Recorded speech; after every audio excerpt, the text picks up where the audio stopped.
Terdengar, terdengar. Oke. Oke. Assalamualaikum warahmatullahi wabarakatuh.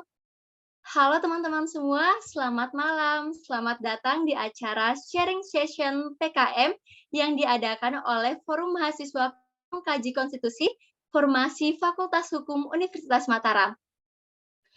Puji syukur kita panjatkan kepada Tuhan Yang Maha Esa atas berkah dan rahmat-Nya yang memberikan kita kesempatan pada malam hari ini. Baik, perkenalkan saya Afifah Kamlatul Unsah yang akan memandu jalannya acara sharing session kali ini. Baik, sebelum memulai acara, marilah kita buka acara ini dengan sama-sama membaca basmalah. Bismillahirrohmanirrohim.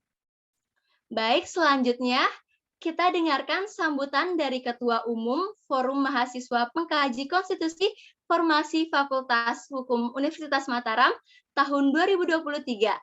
Kepada Kak Hairi, waktu dan tempat dipersilahkan.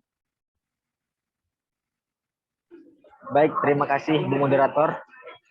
Mohon izin teman-teman sekalian, Assalamualaikum warahmatullahi wabarakatuh. Shalom, Om Swastiastu, Namo Buddhaya, dan salam kebajikan. Selamat malam teman-teman semua.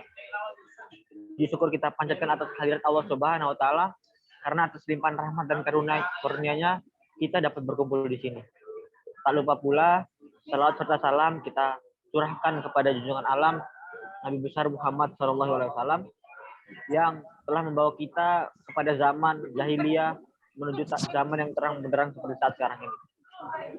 Teman-teman sekalian, diskusi atau sharing session mengenai PKM ini merupakan salah satu upaya dari formasi untuk mendukung juris-jurisnya, bahkan mahasiswa Fakultas Hukum untuk mencanangkan atau membuat PKM itu sendiri. Karena seperti yang kita ketahui bersama, PKM merupakan sebuah program yang dicanangkan oleh Ditjen Ristek, yang dimana untuk mendukung atau mengimplementasikan Tridharma perguruan tinggi.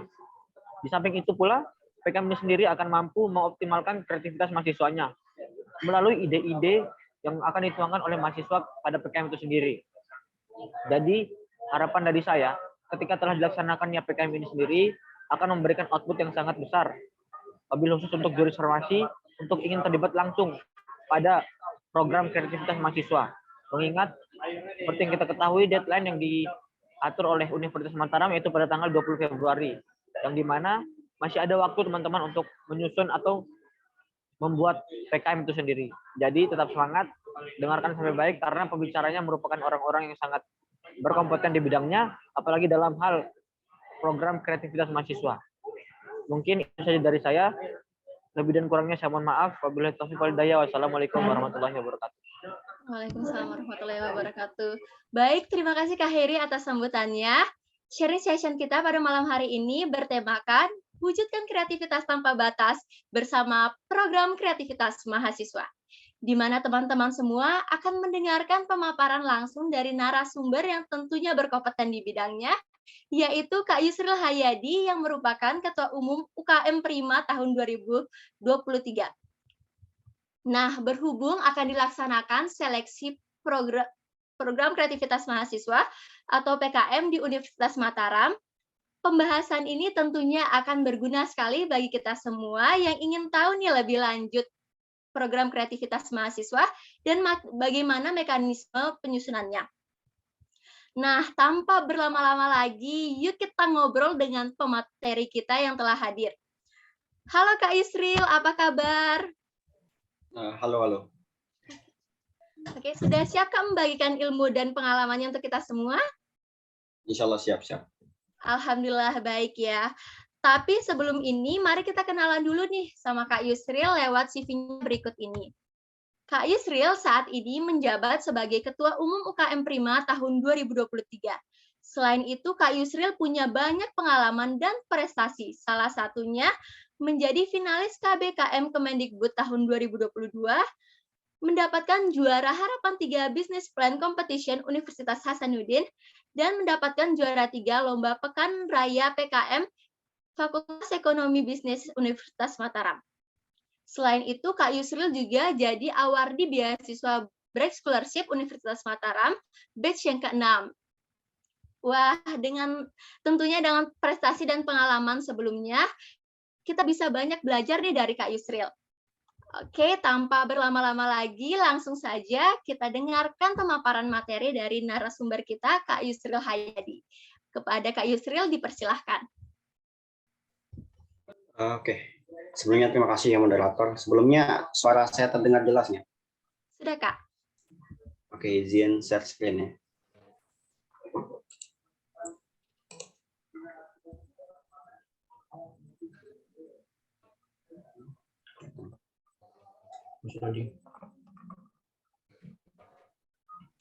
Udah kelihatan, kasih full screen.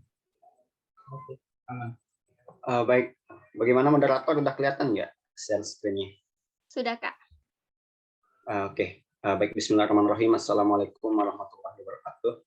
Selamat malam dan salam sejahtera untuk kita semua. Jadi yang saya hormati Ketua Umum Formasi dan jajarannya.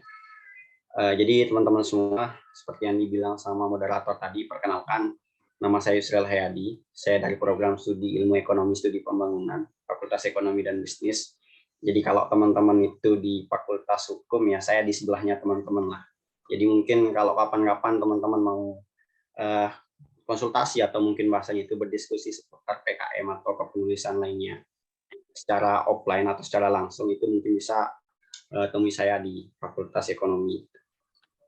Baik teman-teman semua, jadi seperti arahan dari Anda ya, kalau nggak salah yang minta saya kemarin. Jadi ini kayak sharing session biasa gitu, bukan kayak pemateri. Jadi saya harapannya kita lebih interaktif aja teman-teman, karena jujur saya juga masih banyak belajar, terutama untuk masalah program kreativitas mahasiswa ini. Jadi harapannya mungkin kalau ada teman-teman yang memiliki pengetahuan lebih atau wawasan lebih tentang program PKM ini, mungkin bisa di-share juga kepada teman-temannya di sini. Baik teman-teman semua, jadi mungkin teman-teman udah nggak terlalu asing lagi ya sama apa sih yang dimaksud dengan PKM ini gitu. Karena saya rasa sekarang setiap fakultas itu sudah mulai digencarin ya untuk pembuatan PKM dari setiap mahasiswa.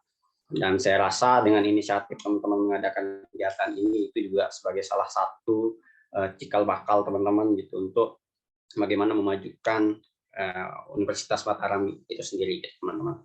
Oke teman-teman, jadi untuk PKM itu teman-teman ada yang tahu nggak PKM itu apa? Kayaknya udah tahu semua ya.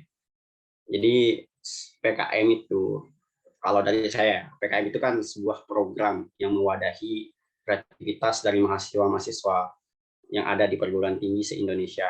Jadi kalau seandainya teman-teman punya gagasan atau mungkin punya ide-ide cemerlang, nah itu biasanya untuk mengungkapkan itu atau untuk menarasikan itu sifatnya terbatas. Gitu. Biasanya teman-teman mengungkapkan itu hanya di dalam kelas gitu, atau mungkin di tempat-tempat diskusi-diskusi kecil. Tapi lewat sebuah karya atau lewat sebuah tulisan, terutama melalui program kreativitas mahasiswa ini, tulisan teman-teman itu bisa dibaca oleh banyak orang. Bahkan reviewer nasional program kreativitas mahasiswa ini adalah bukan orang sembarangan teman-teman. Mereka adalah doktor, mereka adalah profesor. Jadi bayangkan saja ketika tulisan kita itu bisa dibaca oleh sekelas profesor dan doktor.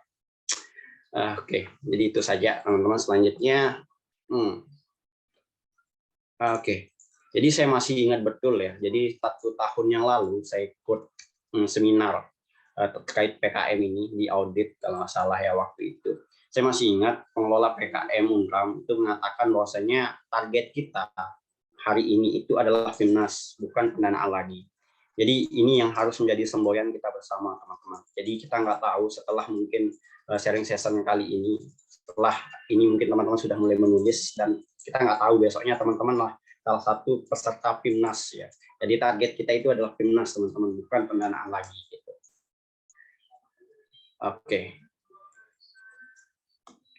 Oke, kita lanjut. Jadi sebenarnya apa sih tujuan dari PKM ini sehingga begitu digaungkan sekali gitu sama Kemendikbudristek maupun universitas sendiri gitu. Jadi tujuannya di sini ya kalau merujuk ke pedoman PKM tahun 2022 ya. Jadi karena pedoman tahun 2023 itu belum keluar.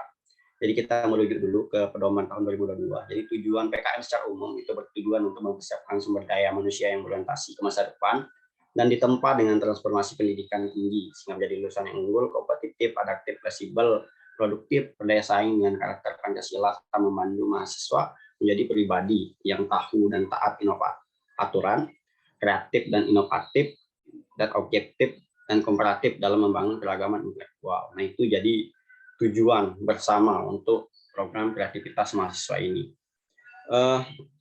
Kita lanjut ke bidang-bidang PKM ya. Mungkin teman-teman udah nggak terlalu asing ya sama bidang-bidang PKM ini. Jadi kalau 2 tahun silam ya, saya masih ingat bidang PKM itu nggak banyak gitu. Kalau nggak salah bidang PKM itu cuma terdiri dari bidang PKM 5 bidang kalau nggak salah, sama ada 2 PKM lagi, tapi itu nggak termasuk yang 5 bidang itu. Nah sekarang sudah terpecah menjadi beberapa bagian bidang-bidang PKM. Nah sekarang kalau teman-teman mau punya gagasan, punya ide, itu bisa masuk ke banyak bidang PKM. Gitu. Oke, kita lanjut. Jadi yang pertama di sini itu ada PKM riset. Nah PKM riset yang pertama di sini ada namanya riset eksakta. Nah, untuk PKM ini itu biasanya identik dengan teman-teman kita yang ada di Saintek karena berbicara tentang eksak ya. Dan di sini kalau dari saya pribadi itu tidak menyarankan teman-teman untuk ikut terlibat dalam program PKM riset eksakta ini, walaupun mungkin bahasanya teman-teman itu bisa ikut terlibat dengan syarat teman-teman itu tidak menjadi ketua. Karena biasanya kalau teman-teman itu menjadi ketua PKM, terutama untuk riset eksakta ini, karena background keilmuan teman-teman itu adalah di sosum atau bahasanya itu di hukum, itu saya nggak saranin gitu. Terus selanjutnya itu riset ini berusaha untuk mengungkap ya, membuktikan. Jadi misalnya hari ini ya kita ingin membuktikan bahwa zat ini berpengaruh terhadap perilaku seseorang atau zat ini berpengaruh terhadap kesehatan seseorang. Jadi disinilah letak mainnya untuk yang PKM RE ini gitu. Nah itu juga selain membuktikan atau mengungkap suatu hal yang sifatnya eksakta, itu juga biasanya eksplorasi atau sifatnya itu modeling gitu. Nah di sini untuk luaran dari PKM RE sendiri itu berupa artikel ilmiah teman-teman. Jadi kalau seandainya besok sudah lolos pendanaan, sudah sampai PIMNAS, itu biasanya dimintain luaran berupa artikel ilmiah. Gitu. Oke. Jadi di sini ada contoh ya untuk PKM RE. Jadi di sini salah satunya itu uji potensi senyawa dari kecoa sebagai pestisida antibiotika untuk pengendalian Ralstonia Lanceolum penyebab layu bakteri pada tanaman tomat. Nah ini kan bahasa-bahasa yang sedikit saintek ya teman-teman nih.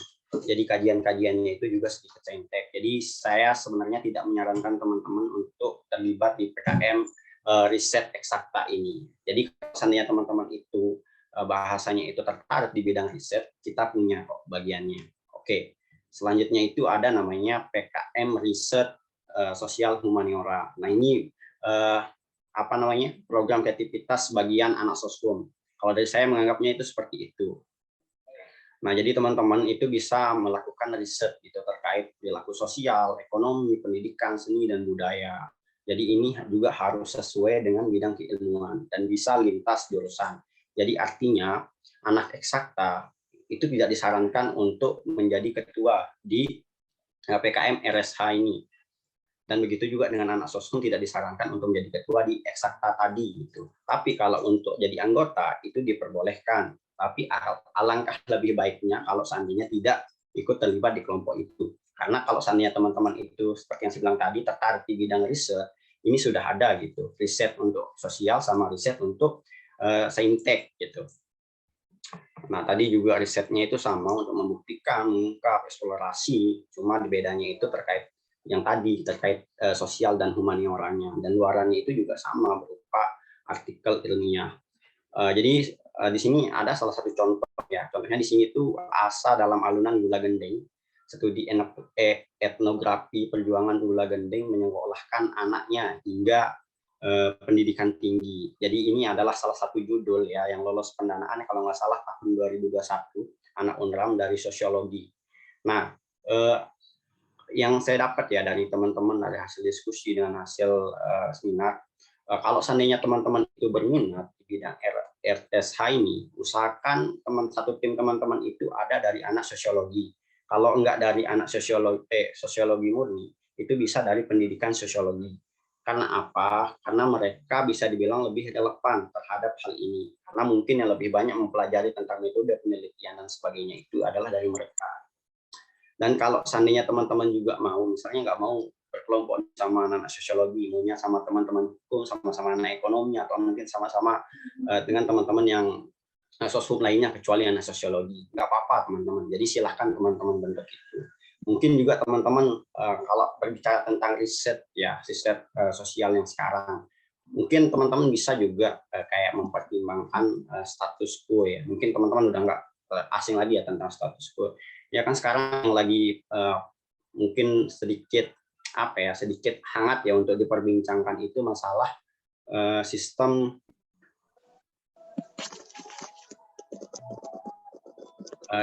yang di pemilu yang terkait ya proporsi tertutup ya kalau nggak. Ya terkait sistem proporsional terbuka dan proporsional tertutup. Nah di sini teman-teman itu sebenarnya bisa menganalisis. Contohnya mungkin teman-teman pengen menganalisis bagaimana dampak sistem proporsional terbuka terhadap misalnya terhadap kepuasan demokrasi masyarakat. Nah itu juga teman-teman bisa angkat sebenarnya untuk bagian riset sosial humaniora ini. Kalau untuk teman-teman yang mungkin di bidang hukum gitu, atau mungkin hal-hal lain yang berkaitan dengan bidang keilmuan teman-teman sendiri. Gitu. Oke, kita lanjut. Nah jadi selanjutnya itu ada PKM kewirausahaan. Jadi ini cocok banget buat teman-teman yang mungkin hari ini itu tertarik di bidang kewirausahaan. Cuma di sini ada beberapa hal yang harus teman-teman perhatikan kalau mau membuat PKMK.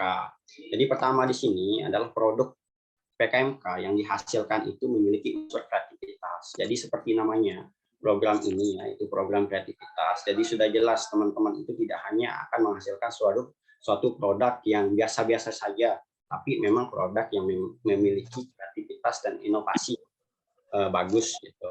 Terus yang selanjutnya itu memiliki sentuhan iptek. Jadi teman-teman semua untuk zaman ini kita nggak boleh jauh-jauh dari yang namanya iptek gitu. Jadi apapun mungkin gagasan teman-teman itu coba berikan dia sentuhan iptek sehingga itu akan memberikan nilai lebih terhadap produk yang teman-teman hasilkan. Dan yang terakhir itu adalah sustainable gitu.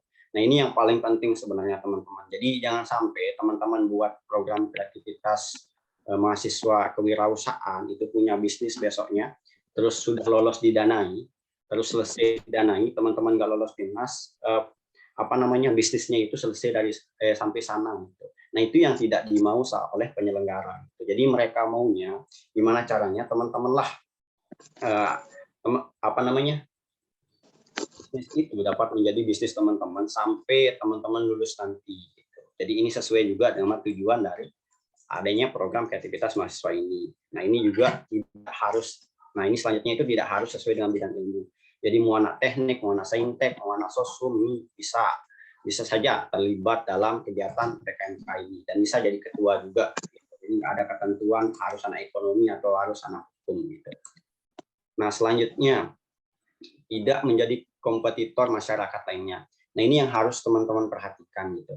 Jadi kan teman-teman itu mungkin menganggap bahwasanya kita buat bisnis ya bisnis apa adanya gitu. Jadi tidak ya. Jadi teman-teman dituntut untuk menciptakan sebuah bisnis atau menciptakan sebuah produk yang tidak bertentangan dengan produk masyarakat lain atau tidak menjadi kompetitor bagi masyarakat lain. Misalnya masyarakat A itu jual cilok gitu. Nah, teman-teman itu jual cilok juga gitu. Nah, itu sudah jelas ditolak gitu. Tapi bayangkan kalau seandainya teman-teman jual cilok yang memiliki kreativitas yang tinggi. Misalnya, saya jual cilok pengobat kanker. Nah, seperti itu teman-teman. Jadi itu kan ada unsur kreativitasnya gitu dibandingkan dengan cilok biasa tadi. Gitu. Oke, selanjutnya bisnis asli mahasiswa bukan akan membantu masyarakat. Nah, ini juga yang harus teman-teman perhatikan. Jadi di sini yang berwirausaha atau yang berbisnis itu adalah teman-teman sendiri sebagai seorang mahasiswa. Jadi teman-teman itu tidak menjual produk orang. Itu yang harus diperhatikan. Jadi yang berbisnis itu adalah teman-teman. Kalau seandainya rasanya teman-teman itu tidak mampu menciptakan sebuah produk itu, tapi sudah terlanjur didanai, nggak apa-apa teman-teman mungkin bekerja sama dengan dia. Maksudnya teman-teman membeli lagi, tapi itu akan masuk ke dalam hitungan pengeluaran teman-teman sendiri nanti di anggaran biayanya. Gitu. Nah, di sini untuk contoh karyanya, ya untuk contoh karya yang pernah lolos PIMNAS sama pendanaan, di sini ada minuman serbuk instan tinggi serat berbasis rumput laut, dan ada juga mie instan daun bebele sebagai inovasi produk pangan fungsional untuk meningkatkan daya kognitif. Nah, ini teman-teman mungkin teman-teman pernah dengar untuk yang judul nomor 2 ini, karena ini kebetulan adalah produk teman kita yang dari Unram gitu. Jadi bayangkan teman-teman, daun bebele yang semulanya itu tidak ada harganya gitu, itu bisa dia sulap jadi sebuah mie instan yang memiliki nilai jual yang tinggi gitu. Karena apa? Karena dapat meningkatkan daya kognitif. Nah, seperti yang saya bilang tadi, kalau seandainya teman-teman itu mau menciptakan sebuah produk, ciptakanlah sebuah produk yang memiliki kreativitas yang tinggi. Jadi bukan produk yang biasa-biasa aja. Kan kalau seandainya udah ada nih yang jual mie, teman-teman lagi nih jual mie gitu. Jadi kan nggak apa ya, orang juga akan mikir-mikir buat ngedanain teman-teman gitu. Buat apa saya danain dia sedangkan produk mie sudah ada gitu. Bahkan label mie sedap ya mie, atau mungkin mie darahnya perusahaan itu sudah lebih maju gitu dibandingkan kita yang mau mencoba gitu. Nah, kira-kira apa sebagai terobosan baru kita? Oh, ternyata coba kita buat mie instan dari daun bebele gitu. Kebetulan juga daun bebele ini banyak gitu di sekitar rumah dan nggak dipakai gitu. Oh iya dah, kita buat dia sebagai mie instan gitu. Tapi kira-kira dia punya kandungan nggak sih bebele ini? Oh, ternyata setelah di riset teman-teman, itu memiliki kandungan untuk meningkatkan daya kognitif. Jadi seperti yang saya bilang tadi, dia itu juga ada fungsi yang jelas, dia itu ada manfaat yang jelas. Jadi bukan hanya sekedar unik, menarik, tapi dia itu juga memiliki kebermanfaat yang baik gitu. Oke, kita lanjut. Nah, ini selanjutnya itu ada PKM pengabdian masyarakat. Jadi bagi teman-teman yang mungkin bahasanya itu tertarik pada bidang pengabdian, itu bisa mencoba PKM PM ini. Cuma di sini ada beberapa hal yang harus teman-teman garis bawahi. Jadi PKM PM ini itu punya mitra, dan mitranya itu sifatnya non-profit atau non-produktif. Jadi jangan sampai teman-teman itu mau melakukan mau menyusun program PKM PM, tapi mitra teman-teman itu adalah orang-orang yang berprofit, adalah orang-orang yang memiliki penghasilan gitu. Jadi mitra teman-teman itu usahakan yang non-profit gitu. Contohnya mungkin Karang Taruna. Nah, teman-teman bisa bermitra dengan Karang Taruna. Misalnya pemanfaatan limbah sampah plastik jadi robot gitu, dengan memberdayakan Karang Taruna di desa A gitu. Nah, silahkan. Cuma yang harus teman-teman analisis terlebih dahulu, kira-kira sebelumnya Karang Taruna ini punya kesibukan nggak sih? Gitu. Kalau seandainya punya kesibukan yang sifatnya itu produktif, nggak usah teman-teman. Silahkan teman-teman cari mitra yang lain lagi. Gitu. Jadi intinya itu jangan pakai mitra yang memiliki profit atau produktif. Oke, selanjutnya penyusunan proposal berdasarkan masalah yang ada di lapangan atau mitra dan bukan dari hasil karangan. Nah, ini juga yang kadang dilupakan oleh teman-teman kita gitu. Saking saking semangatnya mengikuti program kreativitas mahasiswa gitu ya, dan saking pusingnya itu untuk mencari ide, kadang dia rela untuk membuat karangan. Padahal itu nggak benar, teman-teman ya. Jadi yang diminta oleh PKM PM ini adalah gimana caranya teman-teman itu duduk berdiskusi atau mungkin berkomunikasi dengan calon mitra, Pak, gimana permasalahan kita? Itu yang diinginkan oleh PKM PM ini. Jadi memang teman-teman itu diharuskan atau diwajibkan untuk turun lapangan dulu sebelum menyusun program PM ini. Gitu. Nah, ini juga tidak harus sesuai dengan bidang ilmu. Jadi mau aja anak teknik, mau anak MIPA, mau anak FKIP, mau anak hukum, ya silahkan bisa jadi ketua tim di PKM PM ini. Nah, ini juga yang harus diperhatikan. Selanjutnya itu lokasi mitra tidak melebihi 100 km dari perguruan tinggi. Nah, jadi jangan sampai teman-teman mungkin ada yang beranggapan bahwa saya dari Sumbawa nih, gitu. Di Sumbawa itu banyak masalahnya, gitu. Banyak potensi yang bisa dijadikan program kreativitas mahasiswa untuk pengabdian masyarakat. Gitu. Nah, itu tunggu dulu teman-teman. Coba teman-teman ukur dulu. Kira-kira dari Universitas Mataram sampai Sumbawa itu melebihi nggak 100 km. Jadi kalau melebihi 100 km, saya rasa tidak usah teman-teman, karena itu akan sia-sia gitu. Karena ini adalah panduan atau aturan dari buku panduan PKM itu sendiri gitu. Nah, untuk luarannya sendiri di sini adalah buku pedoman mitra. Nah, jadi nanti setelah teman-teman selesai didanai atau mungkin selesai kegiatannya teman-teman setelah didanai, itu biasanya luaran akhirnya itu adalah berupa buku pandu pedoman mitra. Jadi biasanya kan teman-teman udah nggak mendampingi mereka gitu, jadi mereka itu juga butuh pedoman gitu. Nah, sebelum teman-teman pergi lah bahasanya dari pengabdian tersebut, ya silahkan teman-teman tinggalkan buku pedoman untuk mitra di sana. Nah, ini untuk contohnya ada cucu dress, pendampingan remaja masjid mengolah serabut kelapa sebagai warna alami kain Mandalika, dan pelatihan digital marketing di dusun Dasan Gerung. Nah, ini kemarin yang lolos pendanaan. Nah, terus nih yang di bawah ini kemarin itu yang lolos PIMNAS, satu-satunya yang lolos PIMNAS di Unram. Namanya itu udah Hafiz, pelatihan peningkatan kualitas hafalan Al-Quran, santri rumah tahfiz cahaya Quran, An-Nahl melalui pemanfaatan aplikasi berbasis website. Oke, kita lanjut.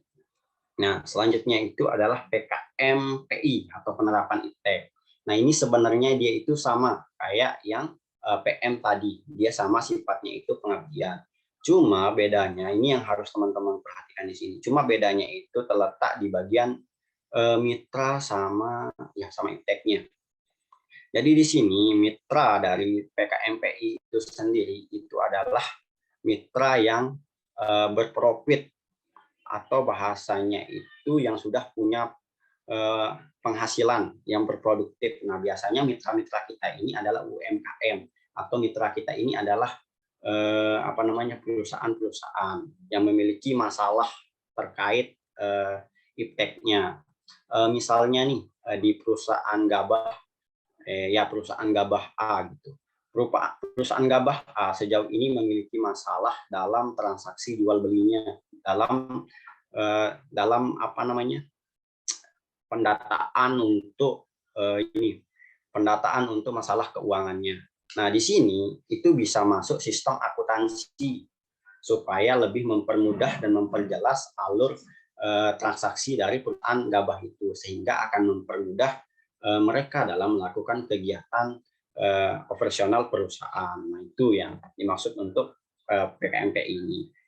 Selanjutnya, ini sama juga ya, penyusunan proposal berdasarkan masalah. Jadi nggak usah teman-teman karang juga gitu terkait masalahnya. Tidak harus sesuai bidang ilmu. Nah, ini sedikit keliru ya. Ini seharusnya itu sesuai dengan bidang keilmuannya. Jadi harus sesuai dengan bidang keilmuan teman-teman. Gitu. Selanjutnya itu lokasi mitra juga sama, nggak boleh lebih dari 100 km. Nah, ini juga yang harus diperhatikan, wajib ada sentuhan IPTEK gitu. Nah, ini yang harus teman-teman perhatikan untuk yang PKMPI. Jadi jangan sampai teman-teman buat PKMPI tapi serasa PKMPM. Nah, tidak ada sentuhan IPTEK sama sekali. Nah, itu jangan sampai seperti itu. Nah, untuk luarannya itu juga sama, buku pedoman. Nah, untuk contoh yang lolos PIMNAS di sini tuh ada penerapan manajemen digital marketing dan kemasan ramah lingkungan dalam produk teh daun kopi kembang kuning. Oh ya, ini untuk yang lolos pendanaan dari Unram kemarin. Nah, terus yang di bawah ini adalah judul yang lolos PIMNAS kemarin, gitu, inovasi alat pemotong kacang tanah ergonomis dengan mekanisme perpetual motion untuk UMKM PY Ibu Yati di Kabupaten Tangerang kan, UMKM PY Ibu Yati. Nah, biasanya mitra-mitranya itu yang kayak gini. Oke, kita lanjut ke PKM KC atau Karsa Cipta. Jadi di sini teman-teman mungkin yang sering memiliki yang suka berimajinasi lebih tinggi gitu kan, terhadap suatu ide atau mungkin sebuah gagasan, itu bisa teman-teman tuangkan dalam PKM KC ini. Nah, jadi di sini PKM KC itu berupa impian karya yang sifatnya realistis. Jadi walaupun mungkin bahasanya teman-teman itu punya ide yang bisa dibilang itu bagian dari imajinasi teman-teman, tapi itu juga harus realistis gitu. Jadi teman-teman kalau mau masukin dia ke PKM KC itu juga harus ada landasan ilmiahnya, teman-teman. Oke, selanjutnya itu sesuai bidang ilmu. Nah, ini juga sesuai dengan bidang keilmuan kita. Jadi kalau teman-teman itu mau buat terkait tentang hukum atau ekonomi ya, ya silahkan gitu, ketua timnya itu dari hukum atau ekonomi gitu. Terus, nah ini juga kalau bisa, ya harus bisa ya. Untuk yang PKM-KC ini itu bisa menyelesaikan solusi masalah bagi masyarakat. Jadi ini jadi solusi bagi masyarakat, bagi UMKM, bagi perusahaan dan sebagainya. Cuma untuk secara umumnya itu menjadi solusi bagi masyarakat sekitar. Gitu. Terus bisa hanya sebesar prototipe yang diuji cobakan. Nah ini yang harus teman-teman perhatikan. Jadi PKM-KC ini itu biasanya itu menciptakan sebuah alat ya biasanya gitu. Tapi nggak monoton harus alat sebenarnya teman-teman. Biasanya itu menciptakan alat, cuma kita nggak dituntut untuk menciptakan alat itu sampai jadi. Tapi bisa hanya sebatas prototipe, bisa hanya sebatas desain, bisa hanya sebatas gambaran saja gitu. Dan sifatnya itu fungsional. Gitu. Nah untuk luarannya di sini itu berupa prototipe dan produk fungsional. Gitu. Jadi siapa tahu ya teman-teman mau buat apa ya?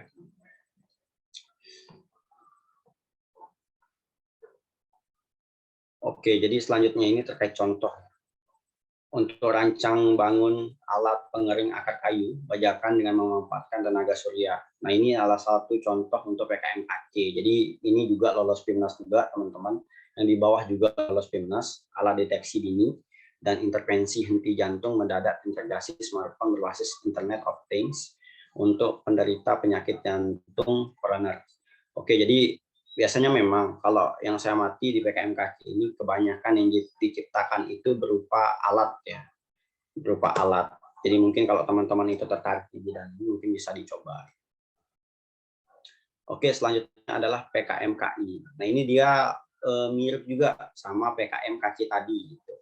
Cuma bedanya itu di sini teman-teman dituntut bukan hanya menghasilkan sebuah prototipe, tapi produknya itu sudah jadi, produknya itu sudah siap digunakan, produknya itu sudah siap dikomersilkan gitu.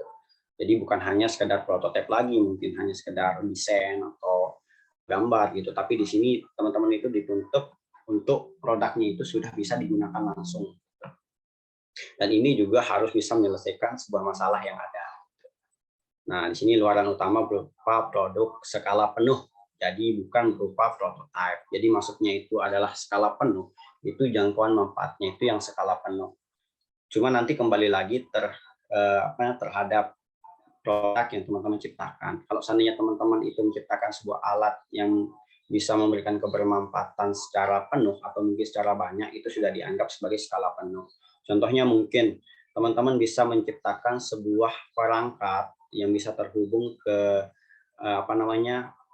smartphone dari pengendara motor gitu, sehingga mereka tidak terjebak macet. Jadi nanti melalui perangkat itu akan membantu mereka untuk mencari jalan supaya mereka tidak terjebak macet. Nah itu kan bisa diakses oleh banyak orang. Jadi bisa dibilang produk itu sudah memenuhi skala penuh. Gitu. Oke, ini juga sesuai bidang ilmu, bisa lintas jurusan juga. Cuma setahu saya yang biasanya buat PKM-KI ini, karya inovatif ini itu dari teman-teman teknik informatika atau mungkin dari teman-teman teknik lainnya. Cuma tidak menutup kemungkinan kalau misalnya teman-teman juga mau buat atau mau terlibat di PKM ini.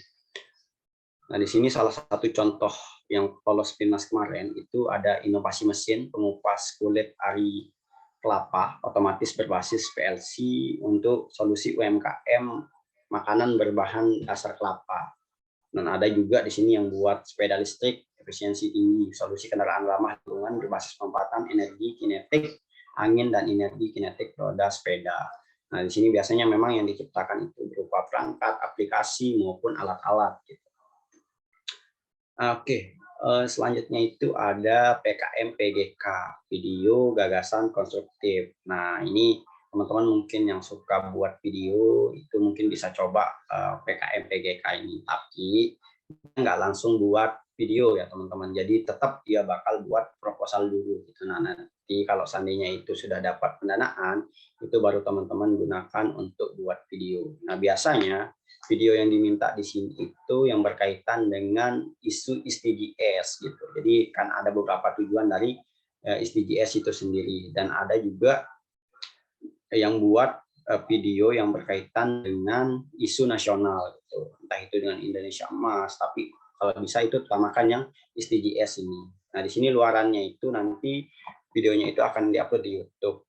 Dan ini juga tidak harus sesuai dengan bidang ilmu. Jadi kalau teman-teman ngerasa bisa buat video atau mungkin tertarik dengan bidang ini, mungkin bisa dicoba gitu. Terus di sini ada contohnya, itu Field Story, program peningkatan rasa nasionalisme dan anti korupsi dengan pendidikan sejarah Indonesia berbasis MR ya, mixed reality di sekolah. Oke, selanjutnya.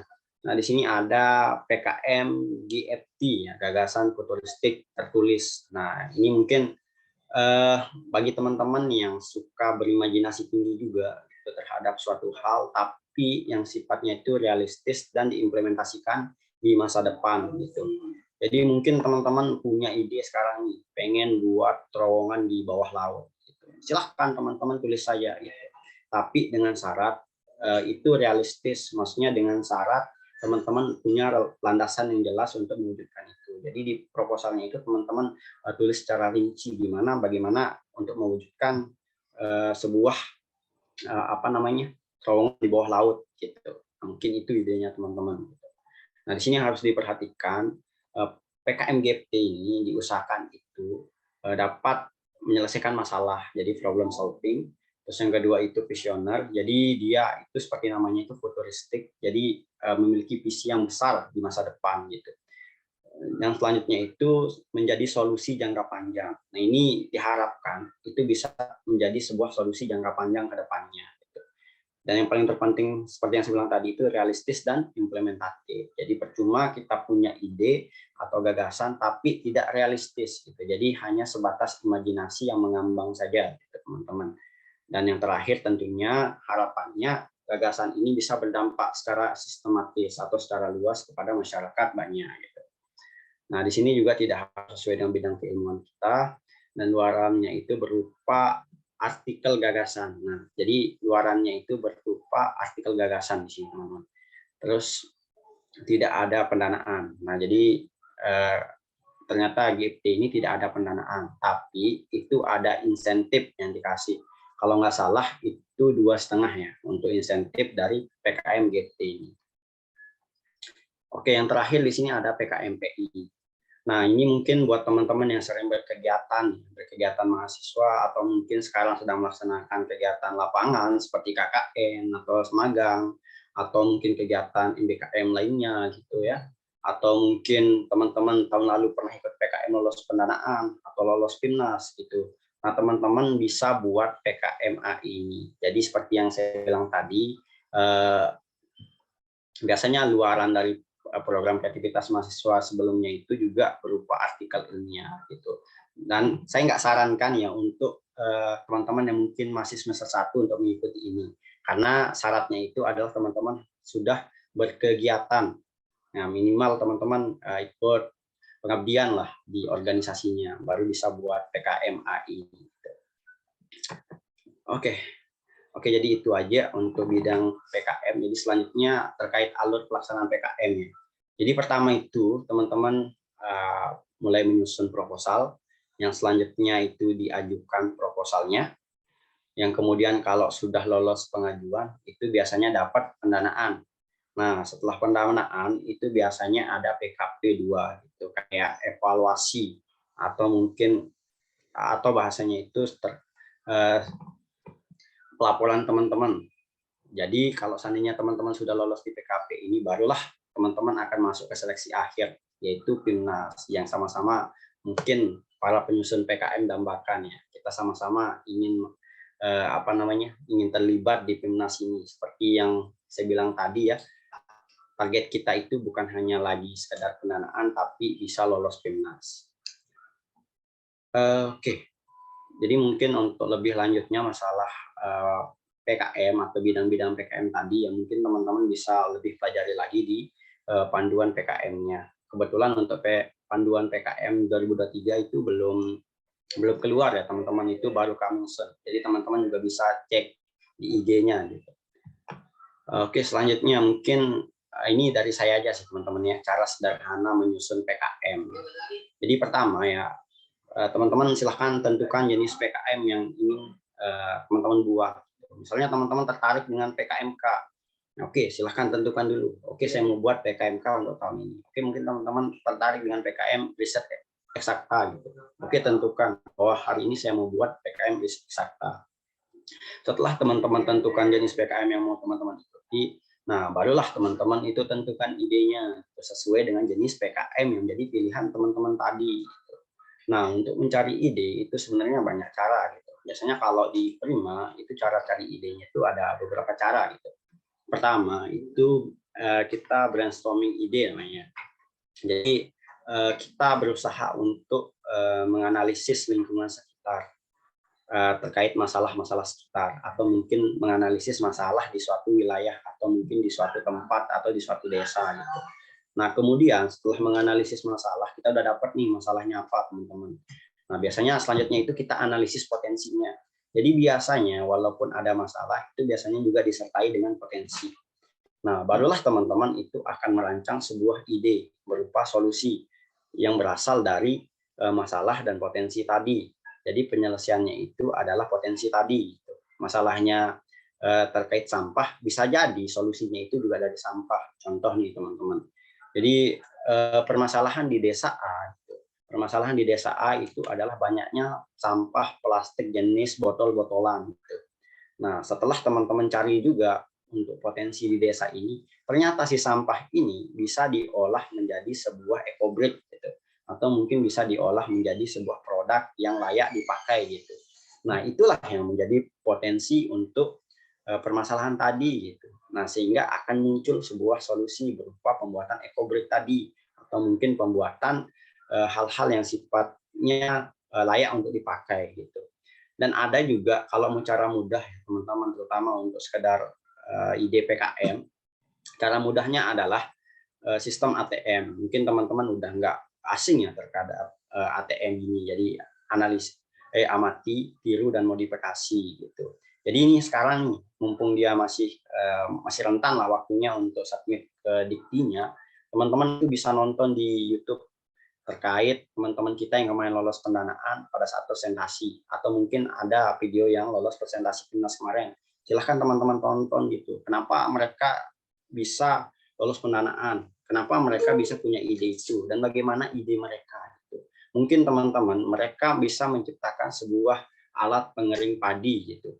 Nah, siapa tahu dari sana teman-teman berpikir, oh mereka bisa membuat sebuah alat pengering padi. Kenapa saya tidak buat sebuah alat pengering jagung?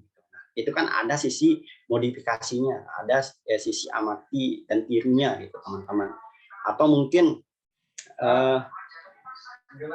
ada teman-teman kita yang di luar itu membuat sebuah alat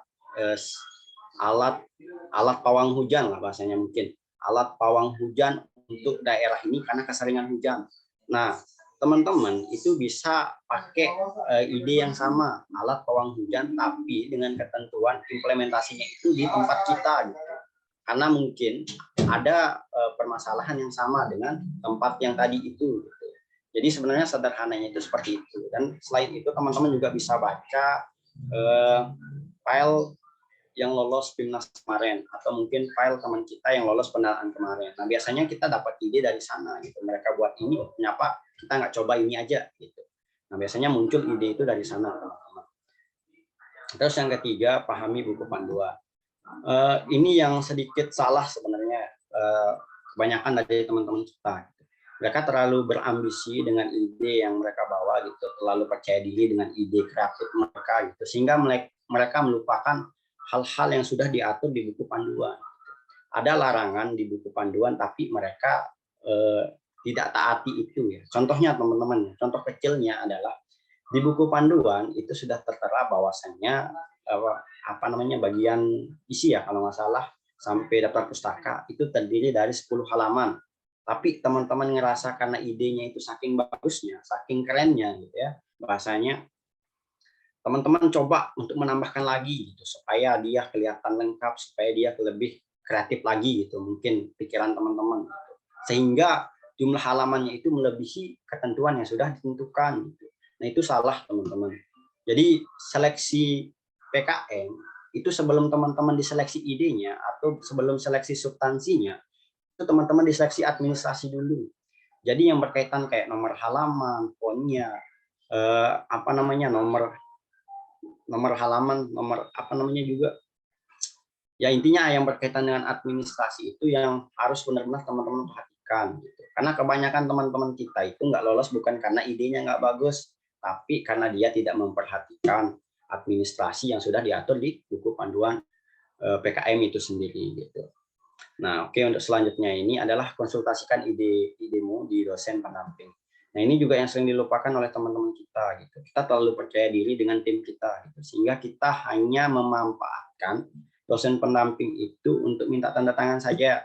Itu yang salah, teman-teman. Jadi, ajak dosen pendamping kita itu untuk konsultasi. Sekaligus kita membangun relasi dengan dia.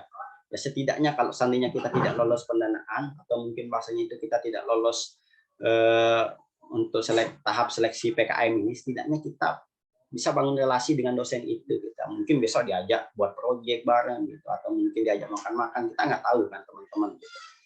Oke, selanjutnya yang terakhir ya, mulai susun program PKM-nya. Gitu ya. Jadi kalau sudah teman-teman melewati 4 tahap tadi itu, ya udah silahkan teman-teman tinggal susun saja untuk program kreativitas mahasiswanya. Oke, selanjutnya di sini adalah manfaat mengikuti PKM. Jadi manfaat mengikuti PKM itu sebenarnya sangat banyak ya teman-teman. Pertama itu meningkatkan kreativitas. Jadi seperti namanya ini memang wadah untuk melatih kreativitas atau untuk meningkatkan kreativitas dari teman-teman sendiri. Terus yang kedua melatih kerjasama. Oke, di sini teman-teman itu dituntut untuk tidak kerja sendiri, tapi teman-teman akan mempunyai kelompok. Kalau nggak salah kelompok teman-teman itu akan terdiri dari 3 sampai 5 orang. Nah, di sini mau nggak mau teman-teman itu harus kerjasama supaya apa? Supaya teman-teman tidak kecapean, supaya ide teman-teman itu bisa maksimal, proposal teman-teman itu bisa maksimal, sehingga teman-teman mau tidak mau itu harus melakukan kerjasama. Terus yang ketiga menambah relasi antar mahasiswa dan dosen. Nah, ini yang seperti yang saya bilang tadi. Jadi teman-teman itu jangan jangan malu, jangan sungkan untuk berkolaborasi dengan mahasiswa, dengan dosen, gitu. Karena itu akan menambah relasi kita. Gitu. Walaupun mungkin bahasanya itu seperti yang saya bilang tadi, kita tidak lolos pendanaan, tapi setidaknya ada relasi yang kita dapatkan dari kegiatan kita. Gitu.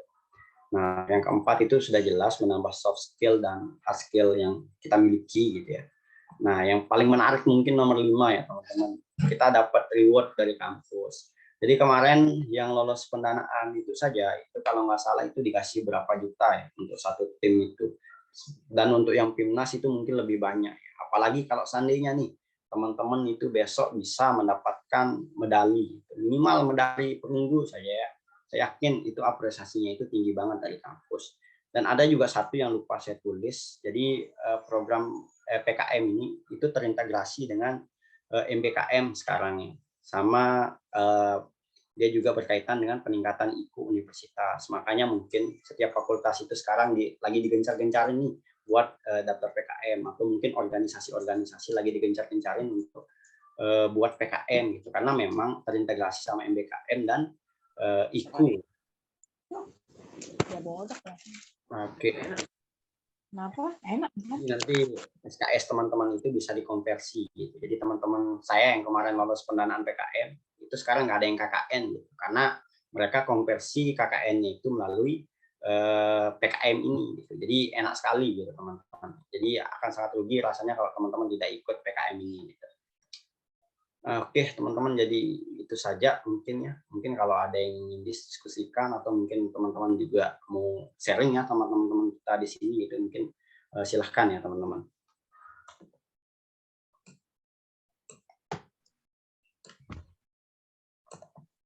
Oke, wah pemaparan ilmu dan pengalaman yang luar biasa nih dari pemateri kita.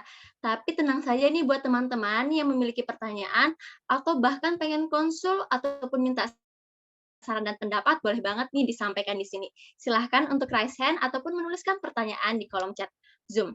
Mungkin sudah ada yang ingin bertanya? Oh, silahkan Kak Nelly. Terima kasih moderator. Assalamualaikum warahmatullahi wabarakatuh. Terima kasih banyak Kak Yusril atas materinya, sangat-sangat kami butuhkan untuk saat ini, karena insya Allah kita juga mau coba buat ikut PKM tahun ini, dan ini kali pertama saya juga buat ikut PKM. Yang ingin saya tanyakan ke Kak Yusril soal anggota tim sebenarnya Kak, kan maksimal untuk PKM itu 5 orang. Nah biasanya yang saya lihat di fakultas kami, itu biasanya anggotanya atau orang-orangnya itu asal dicomot saja seperti itu. Apakah menurut Kak Yusril itu nantinya akan berdampak pas mulai menyusun proposal atau ya mungkin jalani aja dulu gitu, seperti itu. Terima kasih. Mungkin bisa, oh ada lagi mungkin ditampung dulu, silakan yang ingin bertanya, Kak Anissa Latifah. Baik, terima kasih. Sebelumnya saya izin untuk off cam. Terima kasih untuk pemateri Kak Yusril. Saya ingin bertanya nih. Untuk saran sendiri dari Kak Yusril itu untuk PKM yang cocok di Lombok ini apa? Apakah yang lulus itu merupakan PKM yang relevan dengan daerah tempat tinggal kita atau bagaimana, Kak? Itu aja. Terima kasih. Oke, makasih Kak Anissa. Mungkin 2 itu dulu Kak Yusril bisa dijawab mungkin. Oke. Jadi bagus-bagus ya pertanyaan teman-teman. Jadi pertama tadi pertanyaan dari Nelly ya, kalau nggak salah itu masalah anggota tim yang kadang dari fakultas itu suka copot-copot gitu. Padahal kita nggak mau satu tim sama dia, tapi digabungin aja. Gitu. Nah itu adalah keinginan birokrasi ya teman-teman. Jadi mungkin teman-teman yang lebih paham terhadap hal itu. Gitu. Jadi bukan hanya di fakultas teman-teman aja, gitu. Bahkan di ekonomi juga sebenarnya seperti itu. Gitu. Cuma kalau dari saran dari saya teman-teman, tim itu akan menemani teman-teman sampai teman-teman lolos pendanaan, sampai teman-teman lolos PIMNAS gitu. Dan tim yang baik itu akan sangat menentukan hasil teman-teman. Jadi jangan sampai teman-teman itu memilih tim yang salah itu. Karena apa teman-teman? Bisa jadi ya kalau seandainya tim teman-teman itu dipilihkan, itu bisa jadi dia nggak aktif, bisa jadi dia aktif. Jadi harapan saya teman-teman silahkan pilih timnya sendiri gitu. Dan nggak harus tim teman-teman itu berasal dari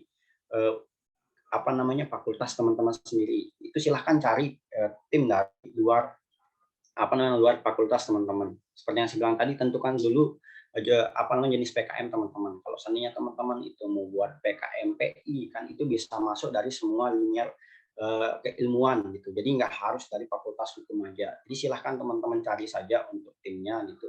Dan saya rasa senyamannya teman-teman saja. Jadi jangan sampai teman-teman paksakan, misalnya disuruh sama birokrasi atau mungkin dosen-dosen kita di fakultas gitu. Oh kamu satu timnya sama ini gitu. Tapi teman-teman analisis juga gitu. Kira-kira memungkinkan nggak teman-teman sama dia gitu. Bisa nggak teman-teman ajak dia kerja sama gitu. Karena itu yang paling penting teman-teman.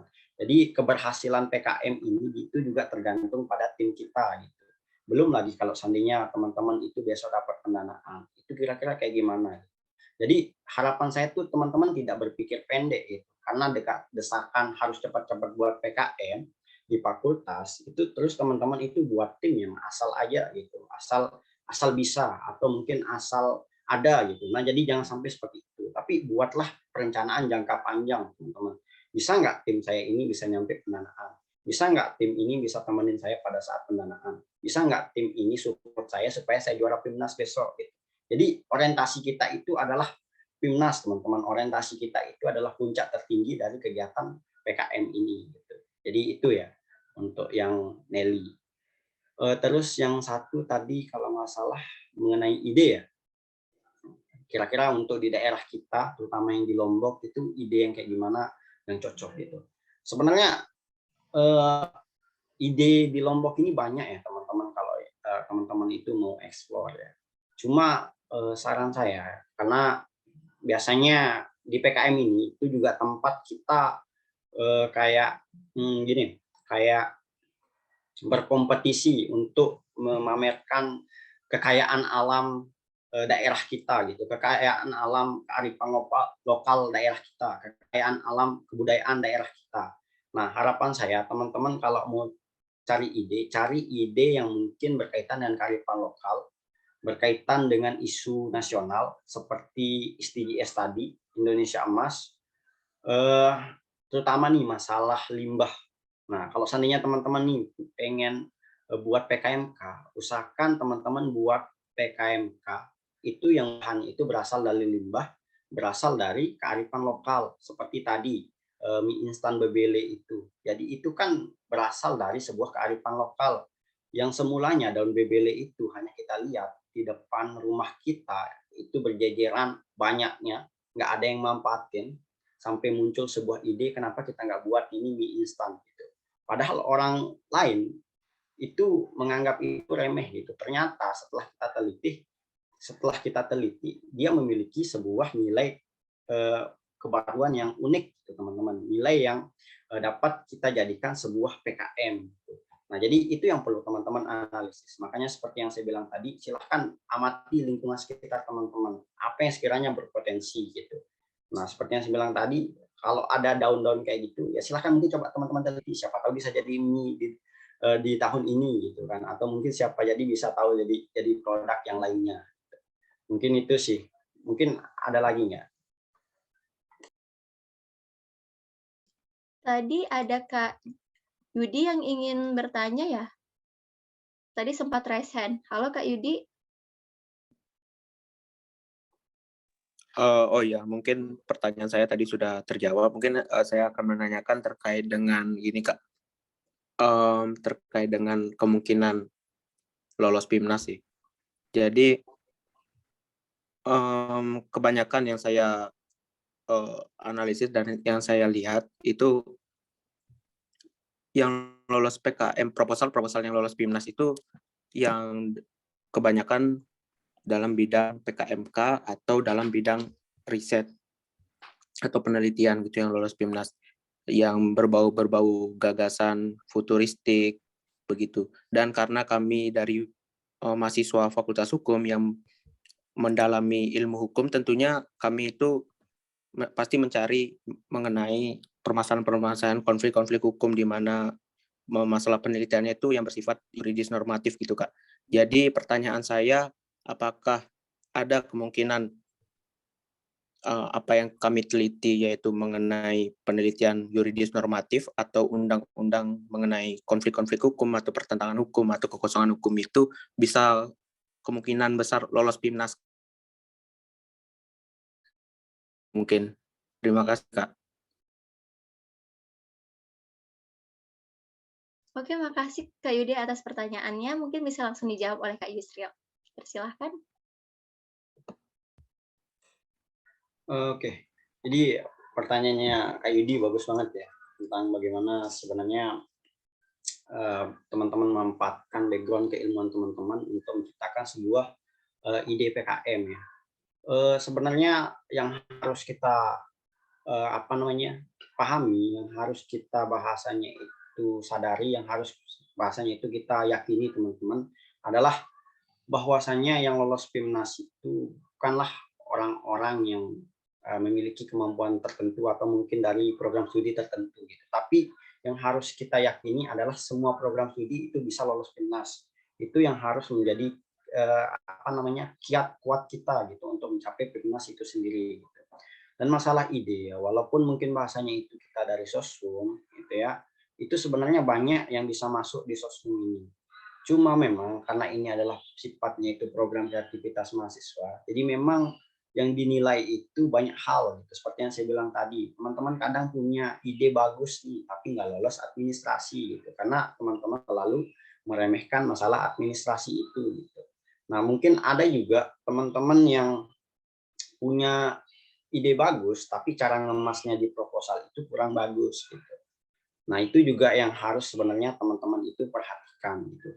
Dan masalah yang dibilang sama Yudi tadi, masalah ide untuk teman-teman yang mungkin dari hukum, itu sebenarnya banyak hal gitu. Seperti yang saya bilang tadi, silahkan teman-teman tentukan saja dulu jenis PKM yang ingin teman-teman lakukan. Misalnya teman-teman pengen buat PKM K gitu, pengen buat PKMK, sedangkan teman-teman itu jurusan hukum. Jadi tadi ketentuan PKMK itu bisa dari semua jurusan.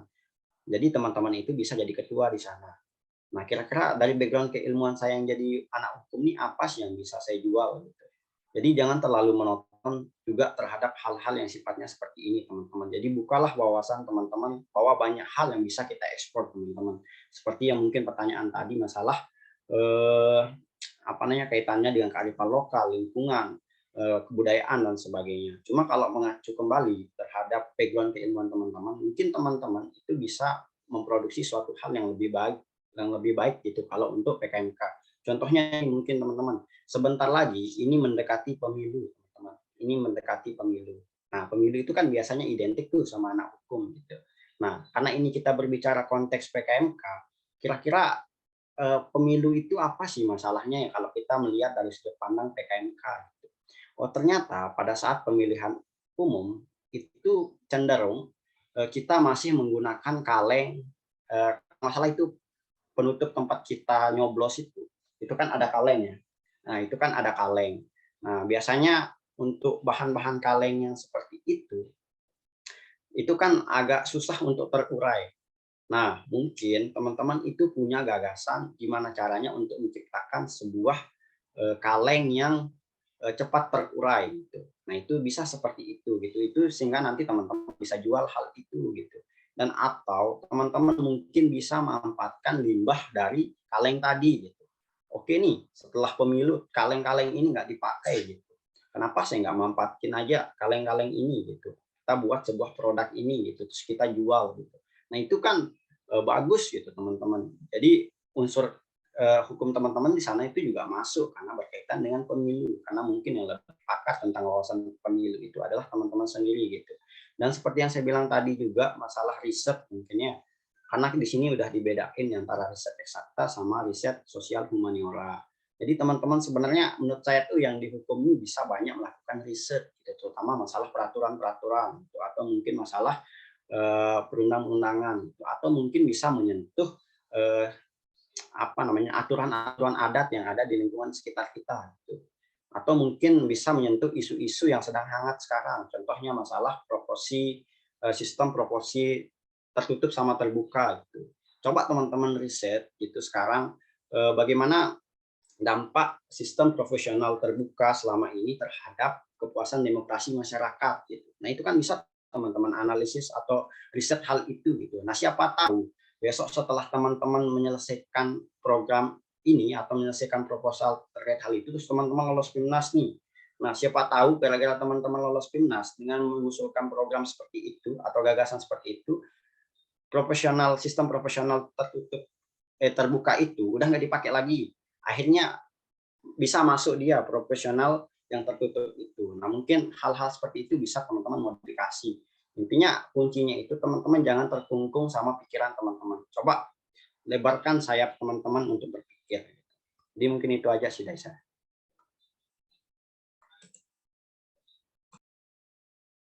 Oke, baik Kak Yusril, terima kasih banyak. Mungkin ada lagi satu pertanyaan ini yang ada di kolom chat Zoom. Mungkin bisa saya langsung bacakan ya Kak. Dari pertanyaannya Kak Rizkia, saya punya pertanyaan Kak, gimana nih caranya menganalisa orang agar kita nih punya tim yang solid Kak? Ini tuh Kak, silahkan dijawab. Ya, jadi sebelumnya terima kasih ya pertanyaannya Kak Kian. Jadi pertanyaannya Kak Rizky ini bagus banget ya, teman-teman. Gimana sih cara menganalisis teman yang solid? Jadi saya rasa untuk menganalisis teman kita solid apa enggak, itu sebenarnya kembali lagi ke teman-teman gitu. Jadi dari sudut pandang mana sebenarnya teman-teman melihat bahwa teman-teman yang akan menjadi tim teman-teman itu bakal solid gitu. Apakah karena dia teman kelas teman-teman mungkin langsung diajak jadi tim PKM, atau mungkin teman organisasi teman-teman karena mungkin sering ketemu di kegiatan organisasi terus teman-teman anggap itu bisa jadi solid, atau mungkin teman-teman dekat teman-teman gitu, atau mungkin punya ya doi ya mungkin dianggap itu sebagai teman yang dapat dipercayai sebagai tim yang solid, ya silahkan teman-teman. Cuma kembali lagi seperti yang saya bilang tadi, silahkan tentukan dulu jenis PKM yang akan teman-teman buat. Kalau seandainya PKM teman-teman itu jenisnya RSH yang biasanya itu berkaitan dengan hal-hal yang sifatnya pendidikan, ya mungkin teman-teman juga bisa mempertimbangkan teman-teman kita yang dari FKIP gitu, karena itu selaras dengan keilmuan mereka. Nah, itu juga yang harus teman-teman pertimbangin selain dari tim yang solid yang bisa diajak kerjasama. Itu sih.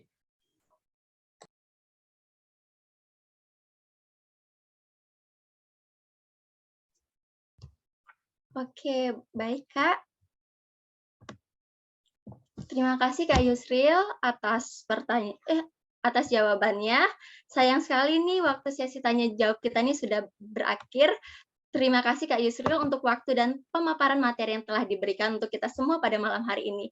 Semoga apa yang sudah di-share oleh pemateri ini dapat bermanfaat bagi kita semua.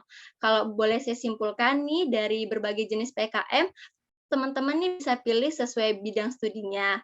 Lalu program kreativitas mahasiswa ini kan ajang yang bergengsi dan dapat memberikan banyak manfaat mulai dari meningkatkan kreativitas, melatih kerjasama, menambah relasi antar mahasiswa dengan dosen, maupun mendapatkan reward dari kampus dan banyak lainnya manfaatnya. Oleh karena itu, teman-teman, terutama yang di Fakultas Hukum nih, wajib banget nih untuk mencoba mengikuti ajang ini. Kalau katanya Kak Yusril, intinya kita ini harus berani memulai menyusun proposal. Sebab menyusun proposal PKM bukanlah hal yang susah. Karena yang susah hanyalah mengumpulkan niat untuk memulainya. Oke. Oke, Kak. Mungkin acara kita sudah berakhir, namun sebelum acara kita berakhir, diharapkan teman-teman ini untuk mengaktifkan kamera, karena kita akan melakukan sesi dokumentasi. Untuk host mungkin bisa di screenshot.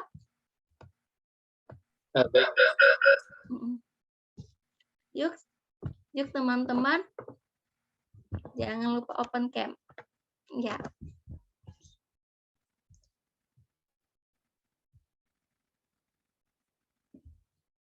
Kita hitung ya, Kak. 1, 2, 3. Nah. Satu slide aja ya nih, Kak.